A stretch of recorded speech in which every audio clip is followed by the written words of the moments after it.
Hello, and welcome to day 34 of learning ML from chatgpt. So in this lesson we'll be recapping days 26, 27 and 28. So let's get started. So if I just go onto the tab. Okay, here we go. So day 26, we had a look at the BERT tokenizer, and this was test for BERT for sequence classification. So here, just going to go back to the chatgpt lesson to look at BERT in more detail. So BERT, bidirectional encoded representations from transformers. BERT is a transformer-based model designed for a variety of natural language processing tasks, such as text classification, question answering, and named entity recognition.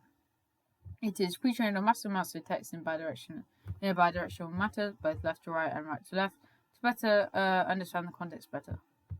BERT can be fine-tuned on specific NLP tasks by adding a small task-specific layer on top of the pre-trained model.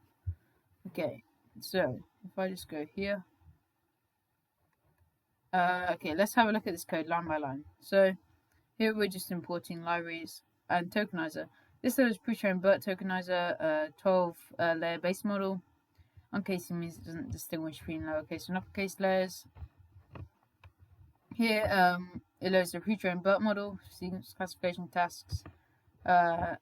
Means the model is designed to classify into two categories, binary classification. Here we're going to tokenize the input data. This function tokenizes raw text so it can be used as input to the BERT model, okay? And then example data, text and labels. I love this movie. This film is terrible. 2 example sentences. I love this movie. Film is terrible. Demonstrate positive and negative sentiment. We give them labels. Then we can tokenize the data as the text and the labels. And then we can use the optimizer as with a very low, this is extremely low learning rate. The low learning rate reduces overfitting, which is we don't want overfitting. So, and then we're going to compile it with the Adam optimizer sparse categorical cross entry for multi-class classification. We use the accuracy metric. Then we're going to fit the model and save the model. Okay, so that's all for day 26. And we can see, we got an error on this one because the last bit of the series that started to give us quite a few errors. Okay, let's see day 27. So here I'm just going to go back to the model. So I'm just going to read this. So object detection, identifying and locating objects in an image, drawing bounding boxes around them, popular for applications like autonomous driving, security systems, etc. Segmentation, categorizing every pixel of an image into different classes or objects, e.g. background versus object. There are two main types. Semantic segmentation classifies pixels into categories, and instance segmentation identifies individual instances of objects, e.g. detecting each person in an image separately. YOLO, you only look once, a real-time object detection model that processes the entire image in a single forward pass. It's extremely fast compared to other detection models. And a mask RCNN, an extension of the faster RCNN for object detection and instance segmentation. It not only provides bounding boxes but also pixel level masks of detected objects. Okay, so here's the YOLO. This example uses pre-trained YOLO v3 model to perform object detection on images. Okay, so let's just have a look at this. So we're going to open Coco.names, Coco dataset. Okay, this is for object detection. So this is the YOLO model, layer names and output names. And we're going to load an image to perform detection on. Prepare it for YOLO. You only look once. Sorry. Like with the appropriate format because it's a pre-trained model. We need to abide by these standards.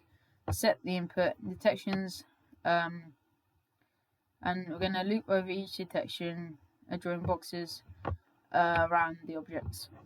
Okay, confidence. Okay, then we have confidence for each box.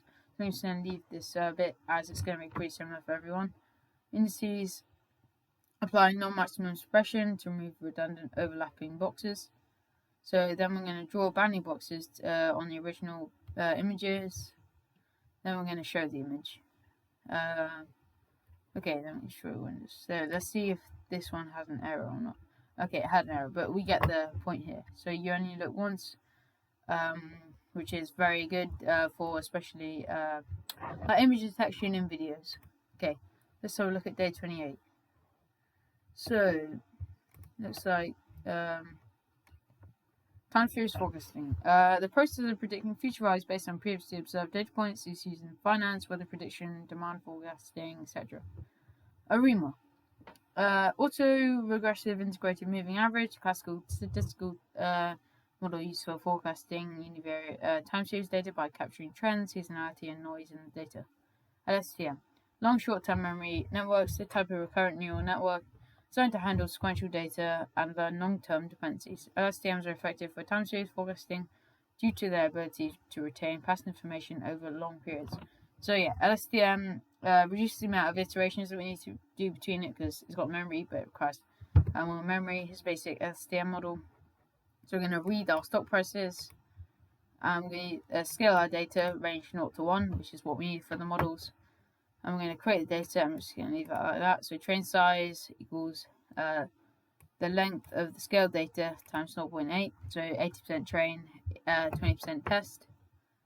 Okay. Yeah. Then we're just splitting it there. Okay. And then X train, Y train, X test, Y test. So X train, we're going to reshape the data, and we're going to same for the X test. So here we're using an LSTM layer.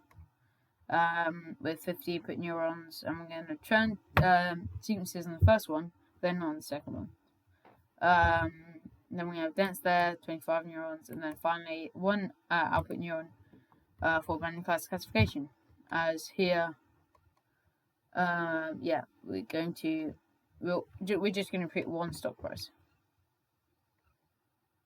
Okay, so we compile it and fit and get our predictions. Then we're going to predict our predictions. So yeah, I'm just going to look at the explain part. So we're just loading data set, normalizing data using min-max scaler, preparing the data for LSTM, sliding window approach. Okay, and then we're going to split data into training and test data sets, creating training and test data. Okay. Reshaping data for LSTM, building a model. So LSTM layers. The first LSTM layer is 50 units and return sequences true because it will pass the outputs to another LSTM. The second LSTM layer has 50 units and does not return sequences, and is followed by dense layers. Okay. So yeah, this is predicting stock prices. Then we're going to inverse scale it as we originally applied the scaler, and then we're just going to plot results. Okay, and then I asked it to rewrite it with the actual data. So let's have a look at this.